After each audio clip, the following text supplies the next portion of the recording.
In a detour to gas, it's supposed to be good for 100 years. We have all these risks, health risks, costs, industrialization, a whole bunch of things. Do we have that 100 years of fuel coming to us if we do this?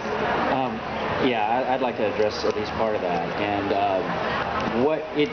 I think it's becoming increasingly clear, both to the investment community as well as to the geologic community, at least the part of it that's not a part of the petroleum industry, that 100-year supply that President Obama touted in his State of the Union address was already, it was an outdated number at the moment that he said it in that speech. In fact, possibly by coincidence, but it had just been shortly before he delivered that address that the U.S. Geological Survey had slashed the estimate of the Marcellus Shale in particular by about 80% from what had been expected to be there. So it went from 410 billion cubic feet, I believe, was the estimate that the Energy Information Administration had put out. That number was reduced to about 80 billion by the more authoritative U.S. Geological Survey. And I say more authoritative, the Energy Information Administration immediately said, "Oh, okay, they're the experts. We'll slash our numbers if that's what they say." So the point being that so the Marcellus, for example, is considered a supergiant gas field and is one of the major.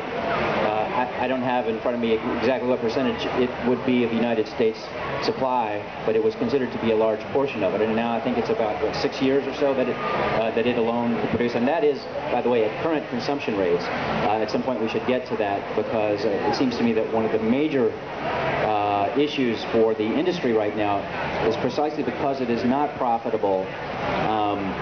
The real push is a political one to increase demand. So what they are doing is, in all kinds of ways, blowing up the hype on this industry, which they hope will become a self-fulfilling prophecy. So if, for example, we have massive fleet conversion to compressed natural gas for vehicles, if we have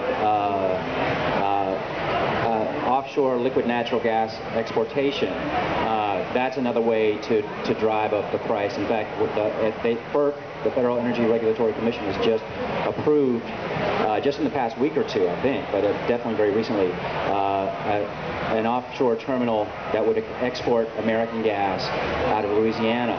So the goal there is to convert natural gas, which has always been a regionally priced commodity because of the difficulties of transport, to put it on a world market so that it would function much more like oil in terms of being keyed into a world price rather than a local or a regional commodity price. So in other words, Cliff, what you're saying is that we could be paying the price here in New York in terms of pollution of our food, our water, our air, and all the rest of it, with the promise that this energy is being, is there for us, and a lot of people misled by the PR and the ads that say energy independence, where in fact it becomes a profit-centered foreign export. Joe, you had something to add to this? Well, I would add to what Cliff just said, and that is that a lot of the acreage and the leases that hold shale gas are already owned by foreign companies. So the idea that it's American, it's ours, it's national security and energy independence, it's already owned by other international companies, foreign countries, or whoever wants to buy it. That's also part of why the estimates are so high about what kind of reserves we have, because the stock price is based on reserves. So they want that stock price to be high and people invest in it. And recently, I think just within the last year, the New York Times had a big expose on the Ponzi scheme that actually shale gas extraction is. I just want to comment two things on that. Is in the recent Rolling Stone article that was talking about Chesapeake Energy, I would highly recommend you go and read it. And then also on the Rolling Stone website, there's the response that Jeff Goodall, the journalist who wrote that piece actually created in response to a response that Chesapeake had written. But one of the things he actually quotes there is that when we're talking actually about recoverable reserves, that the number is more like 11 years. So Shell, what we found is that there was an article that came out in last year's Wall Street Journal that talked about how Exxon was completely out of easy to recover oil reserves. And because of this, to satisfy their investors, they were diversifying their product line and had purchased a company called XTO, which is a gas drilling company. Well, what we've seen is we've seen that all throughout the oil industry. That we've seen Chevron purchase a company called Atlas for several $1 billion. Shell is now in the business of doing hydraulic fracturing for shale gas. BP is doing the same, ConocoPhillips. They're all doing this giant push. So we've seen these companies diversify their product line because they're running out of oil. And the bottom line is if I start plugging my car into solar panels, I'm no longer going to have a need for these companies. And so they're trying to get basically another leg. So Shell has said that they are going to, it's their intention to export as much of this gas as possible. They've been very, very clear, very, very open about it. The gas is currently selling here for about $2.50. It sells in China for about $15. It's a lot of money for them to make there. So how that all translates to us is they're building this pipeline on the lower west side of Manhattan called the Spectra Pipeline. It's a 30-inch pipeline. It's the same size as the one that blew up in San Bruno a couple of years ago that killed 9 people, created a crater half the size of a football field, 4 stories deep, was on fire, hundreds of feet in the air. Flames were reaching hundreds of feet in the air for hours. They want to bring that pipe, they want to bring all this shale gas here into the city. They want to get buildings to convert actually all of their boilers to run on natural gas while the gas is cheap. However, if we only have 11 years of natural gas, they're going to start exporting it. And there's actually 4. There's one in Coos Bay. There's 4 new export facilities. What used to be import facilities now coming online to become export facilities. They want to export all that natural gas. That's going to lessen our supply, drive the price up. They're going to get everybody hooked on it when it's cheap. I mean, it's like, you know, the kind of the paradigm that they're working with here is one that would make a drug dealer on a street corner happy, which is really unfortunate. But the price is going to go up. We're going to run out of natural gas. We're building out this whole infrastructure that is absolutely unnecessary, and is what people say. You know, some people say it's a bridge to nowhere. A lot of people say it's not even a bridge, right? If we know that we need to move to renewable energy, we need to head in that direction. We don't need to spend $700 billion in new natural gas power plants that cost $1.5 billion each, right? Those folks are going to want to get their money's worth. The pipelines, all the additional infrastructure that's going to be involved. Why are we going in the wrong direction? Okay, thank you. Thank you, everybody. I just want to make the point here that, you know, we're here with a couple hundred people. More will be listening to this on video.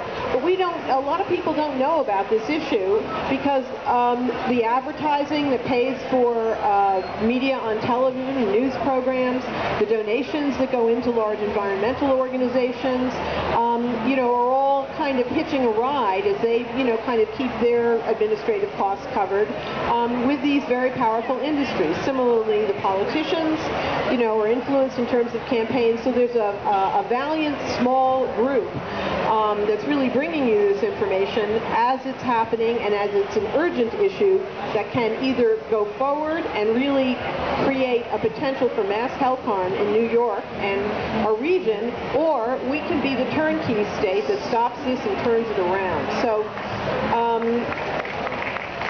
thank you. And the way to do that is to come and work with these people and their groups. So what we're going to do now, I'm just going to highlight that for you briefly here, and then we're going to do a turnaround and talk about how that's going to impact our region. Because a lot of times we right away say how it's going to impact the region, and people don't get the national focus of this. As a journalist in covering green and health issues in the media for 25 years, there's a progressive publication that I wanted to report on this issue, and they told me, oh, it's just a local issue. This is a local issue with national implications, and it's a local issue with the leverage and turnkey for national policies that we need to affect as well, that we're not having that much luck with. So I want to ask everybody to come to our table over here. All of the representatives here are representatives of 2 organizations at our table just over there. Sign our petitions, sign up, give your email, come volunteer, bring your skills, bring your contacts. Whatever field you're in, we want to reach out to all communities.